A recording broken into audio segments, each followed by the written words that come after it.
So 1 week ago, I booked a flight to Las Vegas, Nevada. I thought I was going on a road trip. Turns out nobody else knew I was going on the road trip too. 2 days after that, they found out, hey, I'm coming on the bus too. So now here I am on the damn bus, headed back to Colorado. I got nowhere to sit. We're standing the whole way. But at least I'll get my steps in, huh? Vegas. Got that glass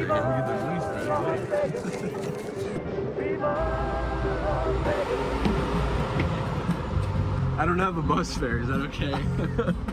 That's $2.25. Is that enough for both of us? Exact 25 ahead. Alright. You alright?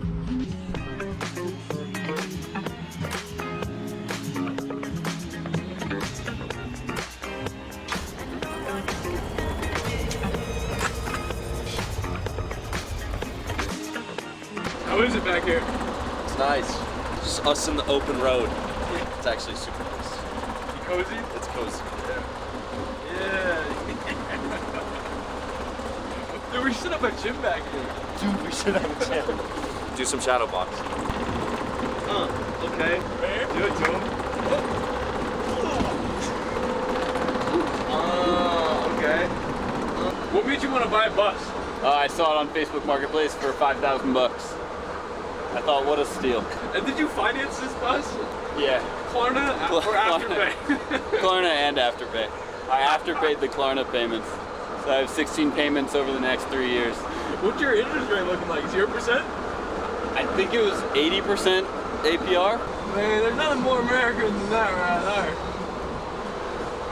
Take a look at that, Johnny.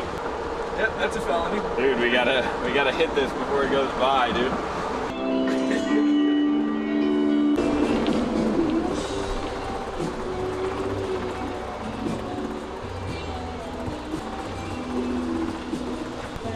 So I was walking down the highway, and these guys drove past me, and they said, "Hey, do you want a good time or a long time?" And I said, "Both." Where are we going? And they said, "Colorado." And that's why I'm here, and just happy to be here. All right, so tell me why people should work with talent. I gotta do a damn elevator pitch now, dude. So you can spend your time going on a road trip while your team's working full time, 120 hours a week. It has to seem like you're working hard too. What's your favorite part of road tripping? The views, man. What's your favorite type of landscape out here? I don't even know how to answer that question. And what's your body count? What's the most underrated programming language? Gleam. If she codes Python, is it a red flag? Yes. Yes. Run. Favorite automation tool? There's a lot of options out there on the landscape, but right now, the one that looks the best to me, personally, Workflow Dog. Workflow.dog.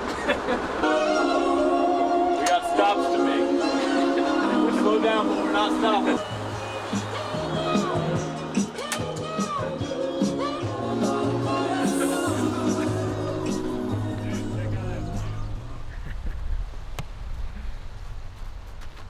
Hey, get back here. About halfway through the road trip in the middle of Utah, going from Vegas to Boulder, Colorado. Taking a piss break. He's running again.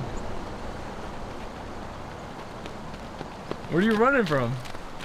I'm not running from, I'm running to, my brother. Okay.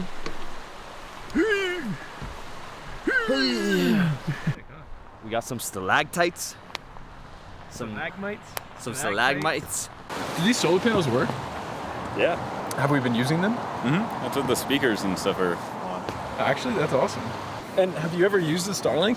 Dude, that's Yeah, crazy. I had it for like 2 months or so. I was just like in the middle of nowhere in Montana, and I was just FaceTiming Johnny while I was driving. That's Just insane. like.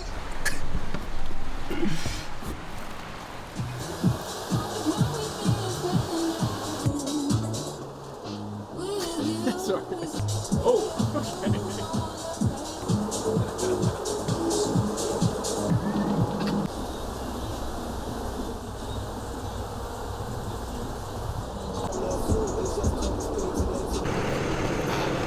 Welcome to the bus.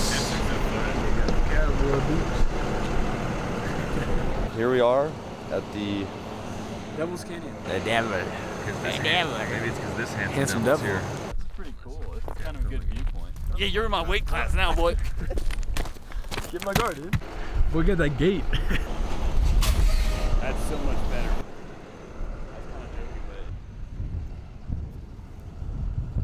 Basketball, straight A's too. But her older sister's a funny one. And what's your name, by the way, sir? Alfredo. Okay. I think we might be in the wrong Uber. Uber. What was your first introduction to business? A lemonade stand. We set up a lemonade stand at this 4-way stop. I was like 10. We mixed Gatorade and lemonade together, called it Lemongade, and we sold like $12 worth of lemonade.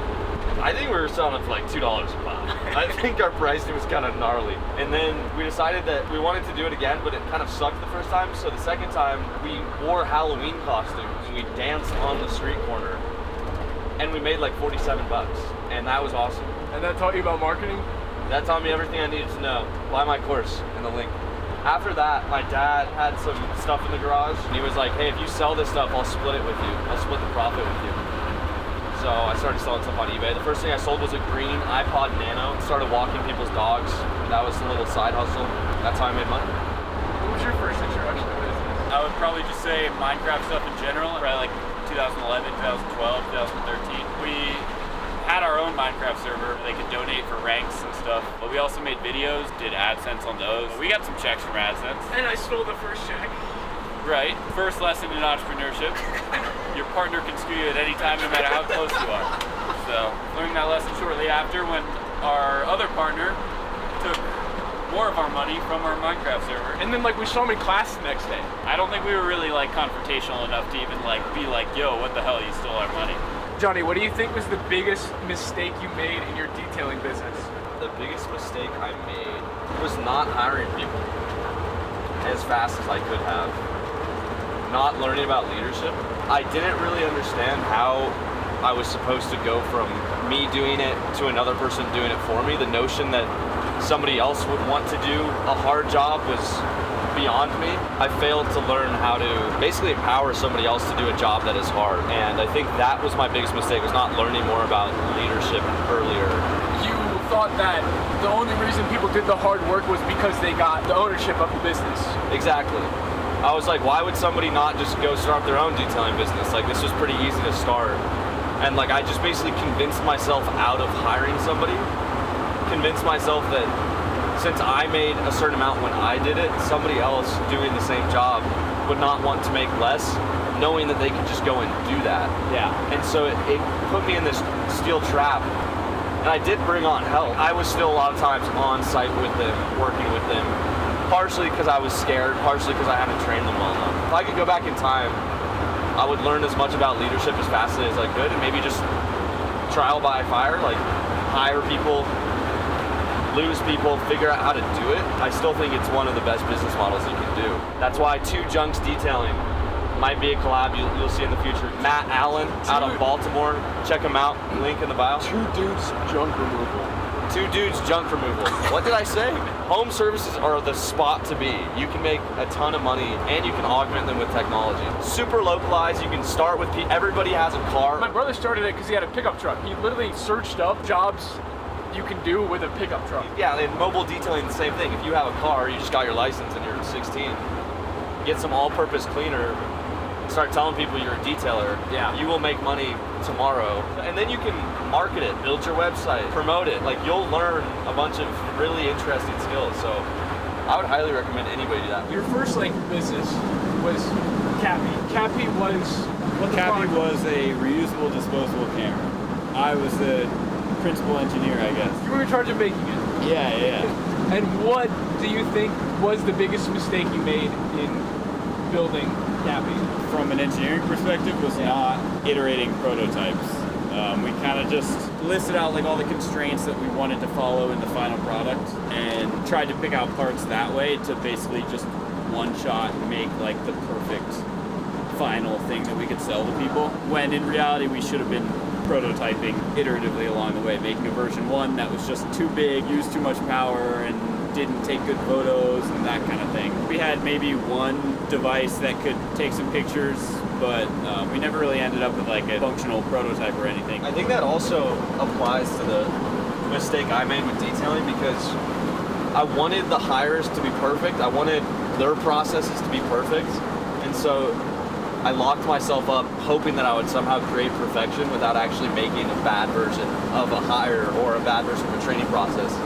So figure it out. I think it was a lot of ego. So I feel like the goal now is to create more graveyards of stuff that kind of works. It's getting closer to working. And eventually one day will look like a product or act like a product that does work really well. So if you aim for the graveyards, I feel like you just kind of naturally get there in a way. So Zach and I, in the beginning of Minecraft, we basically figured out how to get people to send us their passwords. Not to do anything with them, but just to see that it was possible to steal someone's account. Zach, do you remember that? Yeah, we did run a little bit of a phishing scam early on.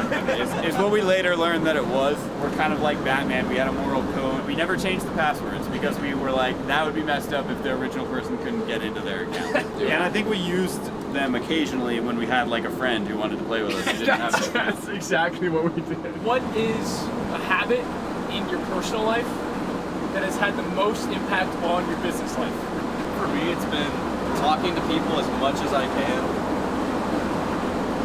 as often as I can, about as deep of topics as I can. And so if I have like a person that I'm just friends with, like rather than just doing the colloquial like, how was work? Like actually trying to read somebody and understand them. That to me is like the best sales skill that you can have. And I think since I started doing that in my personal life, taking more attention, more presence like to those conversations that in the past have felt dry, like they weren't productive, making productivity out of conversation or an interaction that wouldn't have been productive otherwise.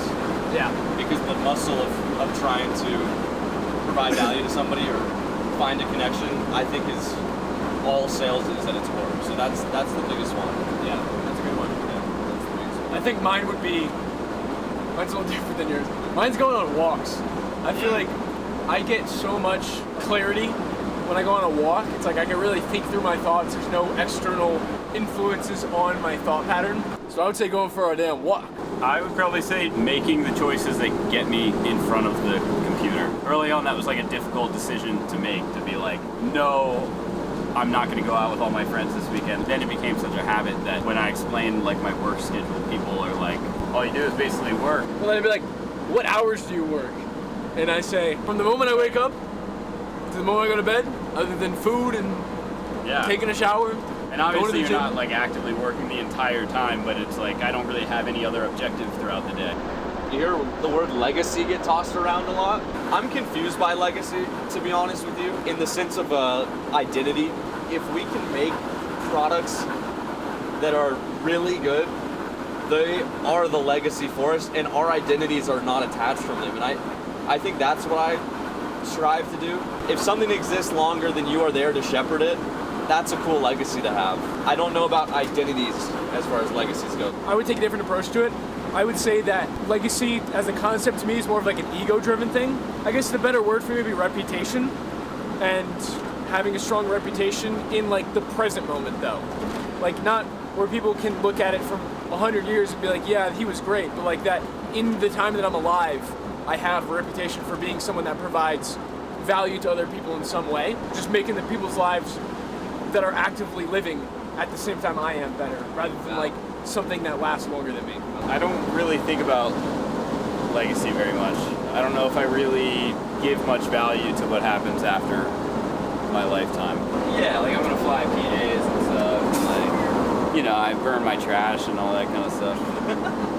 What's a decision or like a turning point in your life that at the time you thought was not a big deal and turned out to actually have a large impact on your trajectory?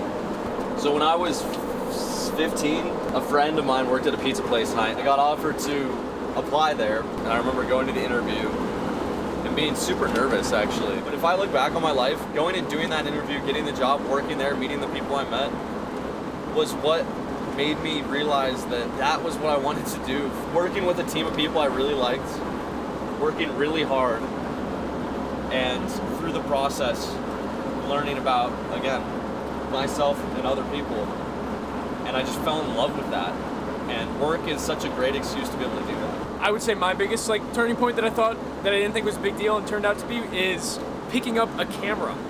I got my first GoPro, my father and I was probably 5th grade, and then that snowballed into making snowboard videos with you, and then getting my first Nikon, getting my first Canon, and then getting this Sony 7 years back. And I think that that has been a large part of my life, even though it's not my job.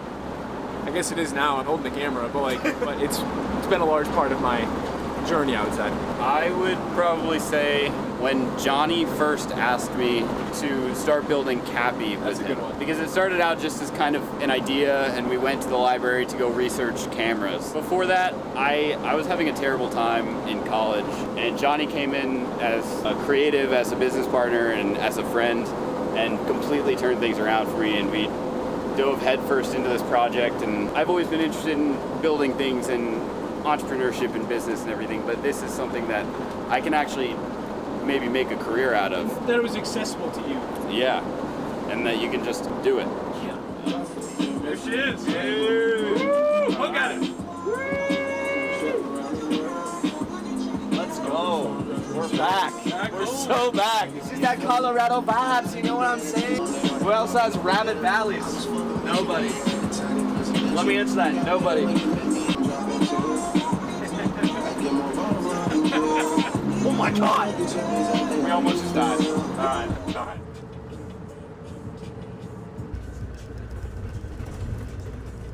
Feeling good? Feeling great. We're in Glenwood Springs, home of that's the Colorado River right there. Supplies half of North America's water.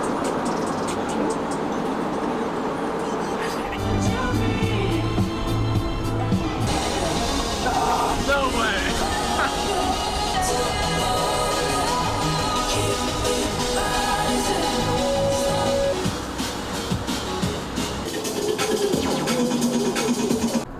Almost there.